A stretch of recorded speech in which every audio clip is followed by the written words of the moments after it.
Okay, so thank you to Kate, Kathy and Alex for three very interesting and diverse perspectives.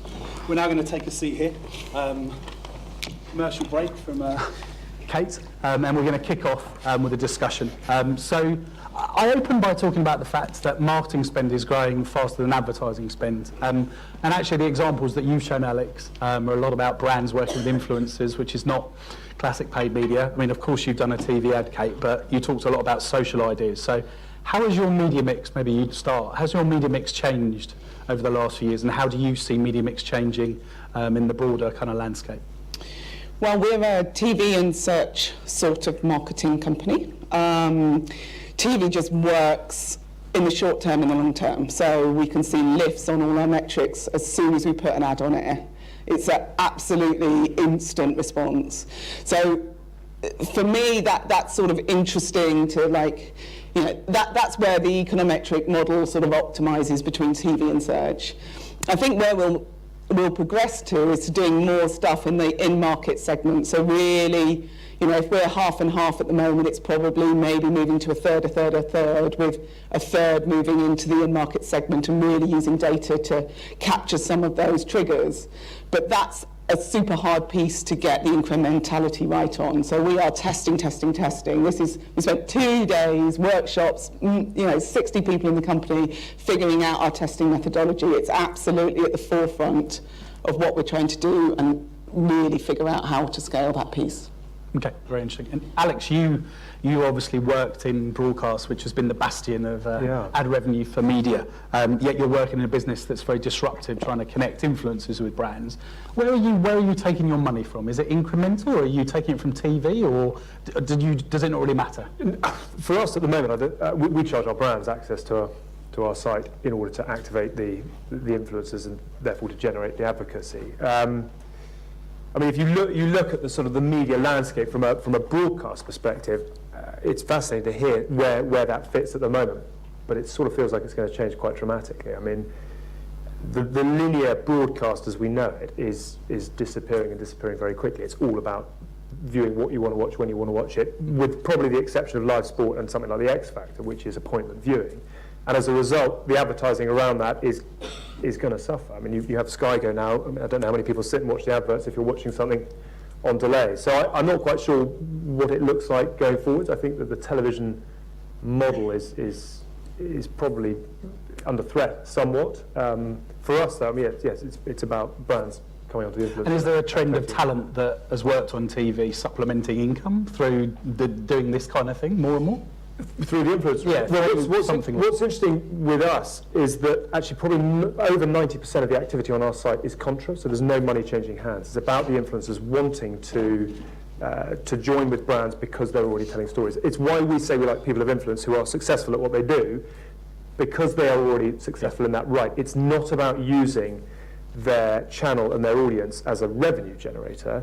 It's about taking, they're already doing something interesting, and that probably, it means that they earn money through it. Let's plug brands into that interesting story as they go. And one of the things that we're quite excited about is that generally we are seeing a sort of return for social media to its authentic roots, which is about building an audience because you tell great stories, and that's what generates interest. If you get to a point when suddenly you're starting to sort of charge for it, you can lose that audience very, very quickly. So that's why we push quite hard on the authenticity. Kathy, you talked a lot about incrementality and brand growth, and Facebook, I guess, wasn't here that many years ago, so brands were built without it.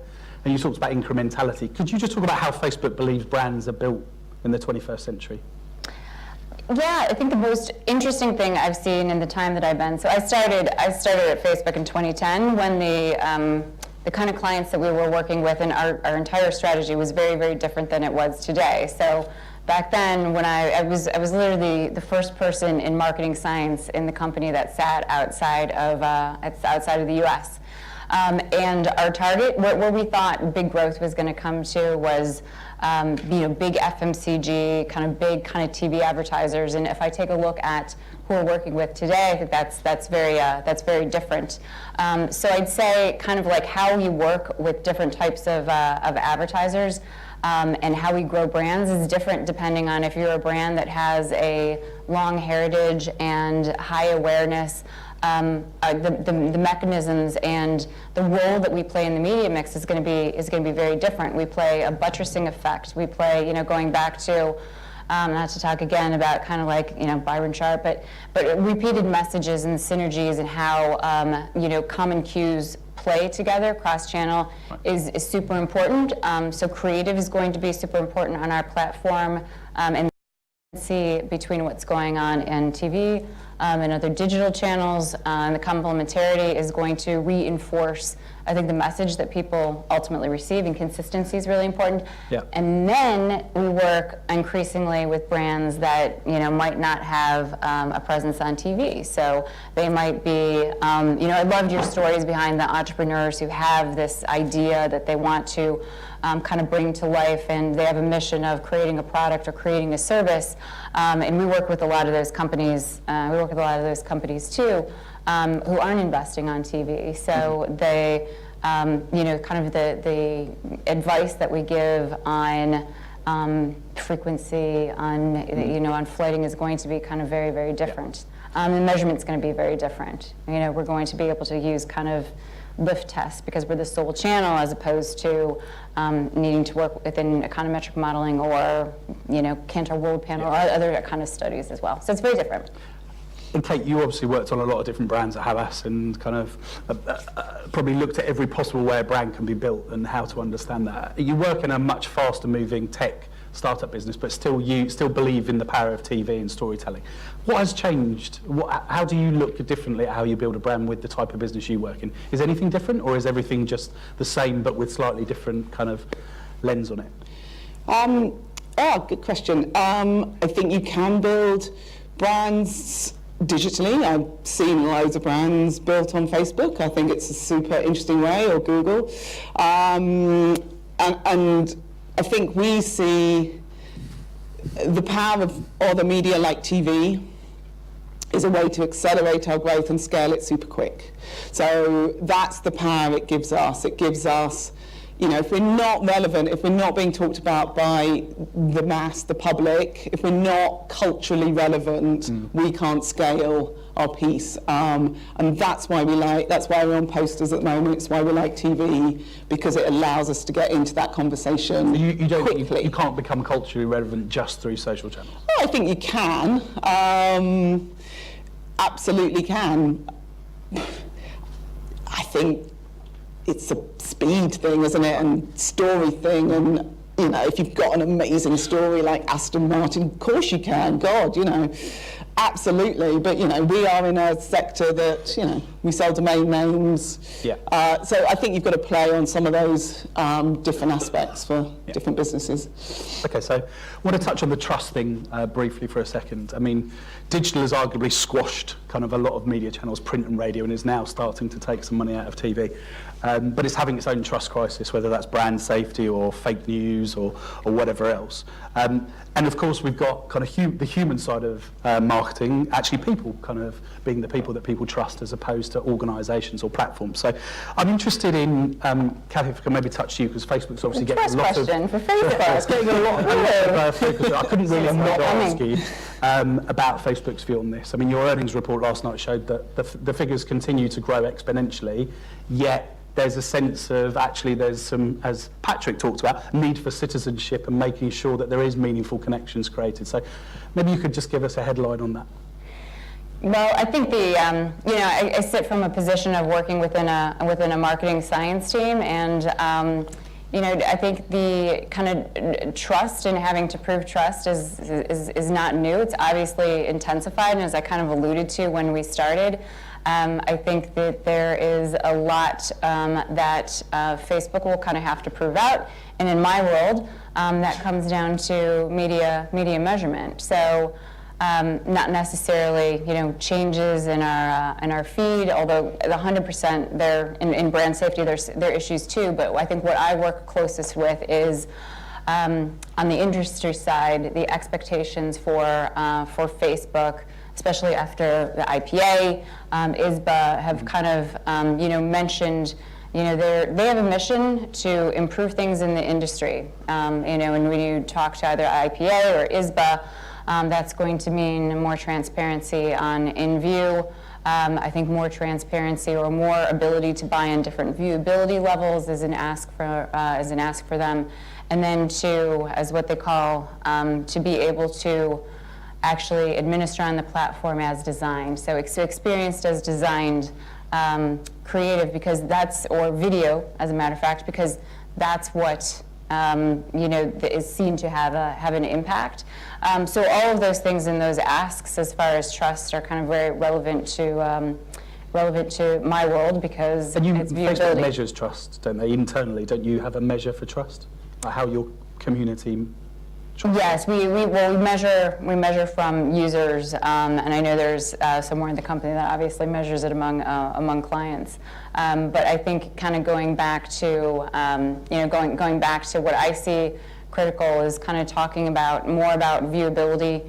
The Pritchard kind of manifesto, responding to that, to kind of take a look at be very transparent when it comes to fraud on the platform. Working with partners, if there's one thing that I've heard more so in my career at Facebook, it's evolved, right? And the thing that I heard most from clients, when I started, what was the value of a fan? And that's transited to, I think you're grading your own homework, especially where measurements applied. Yeah. So that I think is building out a partner ecosystem is a huge priority for us. And bringing on partners so that it is not us. Okay, thank you. And Alex, I mean, you put up a statistic about 80% plus of people trust an influencer, yet I shouted out the fact that 30-odd% of people trust advertising. So you must be in a pretty good place. But how do you scale kind of what you're doing to reach the same kind of volume of audiences and people that, for instance, a Facebook, well, you don't necessarily want to be the next Facebook, but how does it end up being something that all brands are doing regularly rather than just the odd campaign here or there? That's $1 million question. What your views would be very, very welcome. Actually, interesting, the stat is 84% of people trust an advocate, not just an influencer. So I think we're not necessarily chasing mass scale. We actually clean our influencer database as we go. So we make sure that people deliver what they're meant to deliver.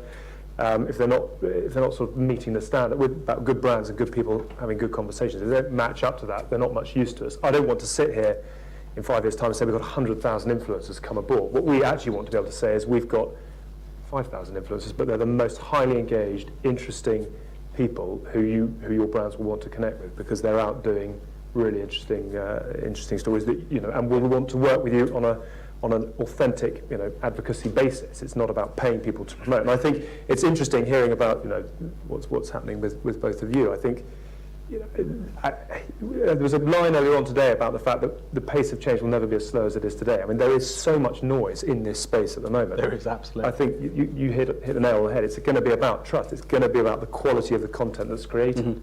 And as a brand, you need to be finding the people who are going to deliver that for you. So yeah, I don't think we're necessarily after Facebook status. It would be nice, but we're about sort of real quality at this stage. And a little bit more on TV. I mean, we touched on it earlier. I mean, Netflix, its latest valuation was 100 billion. It put on 8 million customers globally in 1 quarter at the end of last year. So software is kind of eating TV. Yet in the UK, actually, ITV has stayed fairly resilient until the last 6 months. If you look into their numbers, a lot of its spot revenue is actually going down. It's actually IP and selling kind of content internationally. But I mean, TV's always been the bastion and continues to be important to a brand like yours, right? Even though you're starting as a .com business. How fast is that going to change, or is it never going to change in your view? Addressability, programmatic TV? It's a cost thing. So show me when it's worth paying the additional cost per thousand for the data, and we'll pay it. So it's an incrementality thing. At the moment, hey, do you know what? The cost per thousands I'm getting on TV are fabulous. They're a lot cheaper than online video. It does instant stuff for my brand. It's super easy to measure. Online video doesn't scale quite as well. So yeah, I get it. And it's got a measurement system that we sort of all believe in, give or take a few people meters, being a bit small in Ulster, but gold standard. Yeah, it's robust. It's been there for 40 years. I buy it. So it's just a money thing. Okay. cost per thousands. And Kathy, you touched on the fact that earlier days it was about taking money from TV for Facebook. I didn't say that. I said we weren't enough FMCGs. It's moved on. I mean, that was part of the narrative in the past. I think that's probably moved on. I mean, you talk now in your measurement presentation about being additive, I suppose, and kind of being part of the ecosystem. Where will future growth come from taking money from TV, or is it just going to be incremental? Again, like sitting in marketing science, first of all, we don't report into a kind of a sales. We're an independent, non-commercial body within Facebook. You're basically saying I'm giving you a hard time unfairly. What's that? No, it's like my job is working with clients isn't always to say, you know what, if Facebook is going to work so much better, because it's not always the case. It's not, you can't say that in every case. But what we have to do is advise on a media plan that if you have this many GRPs, that we can advise on the correct complementarity to Facebook, and that's what the trick is. And the one thing that I can say that I've seen in study after study, whether it's Kantar World Panel, whether it's GfK doing it in Germany, whether it's Nielsen doing it in the States, is that there tends to be synergistic effects. That if you do have a lift from TV and a lift from Facebook, and it's one in one, additively it's generally more than two. The sum is more than the sparks, because they do have a synergistic effect, which stands to reason, right? It's a repeated message that you're seeing across channel. So I guess my answer is that when you ask kind of for future growth, I gotta ask the CFO, because I don't know. One of the arguments around all of this TV kind of data-driven targeting is that actually if you can target much more precisely and use Salesforce or whatever to match your customers and customers that look like you, that will reduce media spend, because TV has always been, my brand is built maybe because there's lots of people touching it, but they're not necessarily in market. How do you see data, maybe this is for you, Kate, first, how do you see data changing the way that actually marketing is done and media is done? Is it completely changing the way you think about how you put a media plan together, or not yet? Again, it's show me the money. Show me the money. Yes.